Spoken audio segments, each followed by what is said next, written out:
What's going on, everybody, and welcome to Movie Files. I am here to react to the first official 2 minute and 9 second trailer of Dark Phoenix, which comes out next year, I believe February 14th of 2019. This film comes with a little bit of baggage, as we all know. It was supposed to initially come out this year, this November, I believe, and obviously there was some reshoots that was involved, people scheduling issues. I mean, you have James McAvoy shooting It, you have Sophie Turner finishing Game of Thrones, and I mean, Jennifer Lawrence, Michael Fassbender. I mean, the cast is pretty huge, so it's understandable. So, comes with a little bit of baggage, but I'm still very excited for this film. Obviously, we know the Disney Fox merger, so it's a lot going on, but I'm still pretty excited to see it, even with coming after a film that, and I'll go over this once I'm done watching this trailer as far as my ranking for the films, but this comes after Apocalypse, which I wasn't the biggest fan of, but it is 1 a.m. I'm excited to see this trailer. Let's see what Dark Phoenix gives to us for this first official trailer. You think you can fix me? Jean, you are not broken.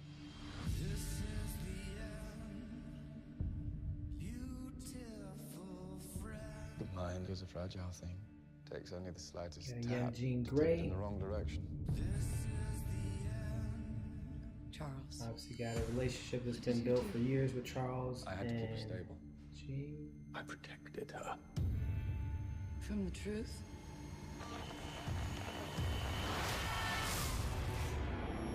Ooh. There's another word for that.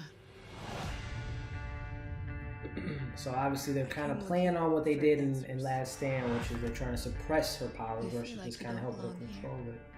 You know, Jessica Chastain They can't begin kind to of manipulating her. comprehend what you are Quicksilver, She's a that change. Storm, Beast.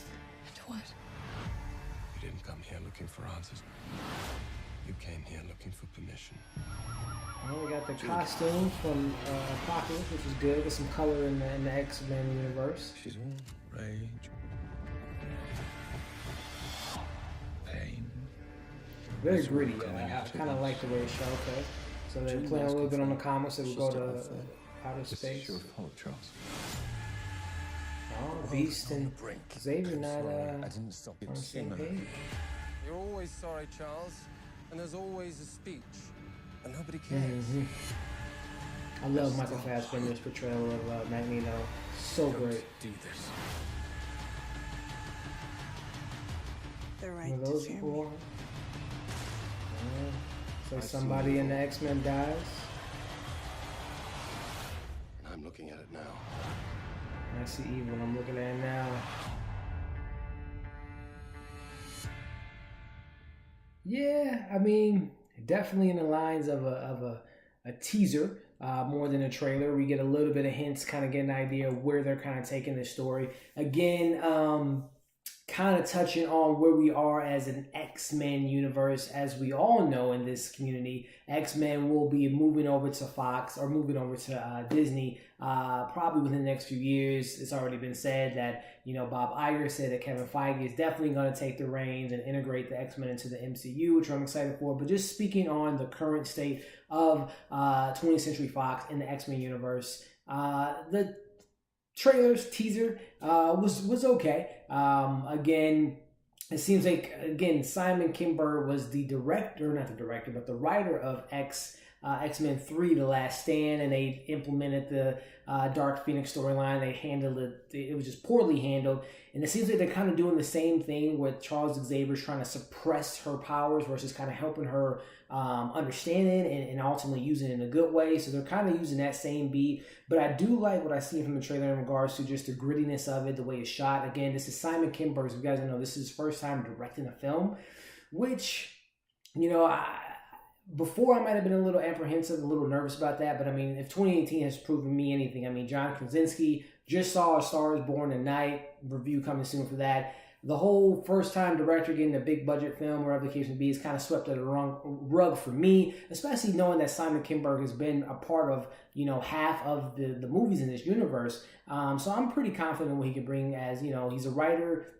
When you're a writer, you can, you know, he's on set enough to see how to shoot a film. He's probably taking notes from Bryan Singer and Matthew Vaughn and other projects he's been a part of, which is a lot. He's in that Star Wars universe. He's been on The Martian. So the man has, you know, he's well versed in how to make a movie. So I'm not too concerned about that. I'm just really worried about where this story is going to end. Because again, knowing that they're going to be moving over to Disney, and there was rumors that this was going to be a part 1 of a part 2. Again, I feel like with this Dark Phoenix saga, for those that are comic fans, I haven't really delved deep into those comics, but I know it's a pretty integral part in the X-Men universe, and I feel like we got a glimpse of that in X-Men Apocalypse, and now we're getting the full reins of the Phoenix in this film, and I feel like it should be drawn out more. But again, depending on how they do this, it could be a really well done film.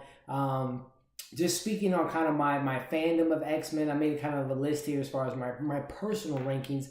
X3, The Last Stand, is terrible. And I'm going to start from bottom to top. X3 is at the bottom of the barrel for me. Then it's X-Men Apocalypse. I have the original X-Men as far as my number 5. Then I have my number 4, X2, First Class, and Days of Future Past is my favorite X-Men movie, minus Logan and the spinoffs that Wolverine got and Deadpool. So those just in the X-Men kind of Bryan Singer verse and Matthew Vaughn. Those are my rankings.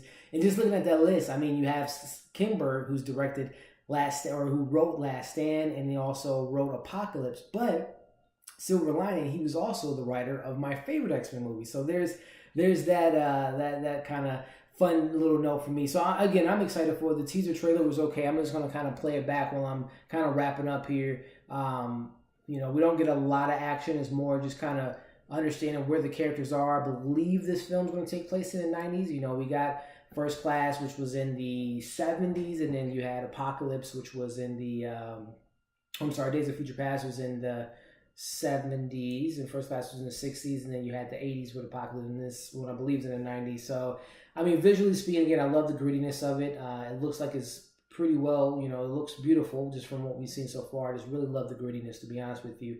I'm a big fan of Michael Fassbender and James McAvoy's portrayal of Charles Xavier and Magneto. My biggest gripe with the last few X-Men movies, or just this iteration, this kind of prequel type of X-Men, is just kind of how they're handling Mystique. I love Jennifer Lawrence, but she's definitely gotten more of the spotlight than I personally think she should have. I feel like the story could have went a couple other directions. Again, I'm seeing Storm, seeing Beast. I'm seeing all my favorite characters here. So I'm really interested in this film, guys. I thought the teaser trailer again was okay.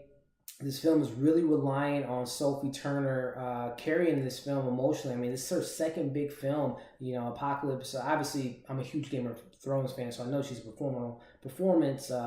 phenomenal performer. But this movie's going to really rely on her through line and the surrounding characters. So I'm hoping for the best. Again, it'll be interesting to see where this universe goes when it's in the hands of the MCU. I think it's going to be great. But I hope that this film goes out on a bang. So I'm going to watch this trailer a few more times before I call it a night, guys. But let me know in the comments below what you thought of this official trailer that we got for Dark Phoenix coming out February 14th of 2019. Let me know what you thought of the trailer. Let me know your personal rankings of the X-Men movies. And also if you're excited for what's to come in the X-Men moving over to the MCU. So there you have it. As always, check out our other content on our channel. In the last 24 hours, we have a Night School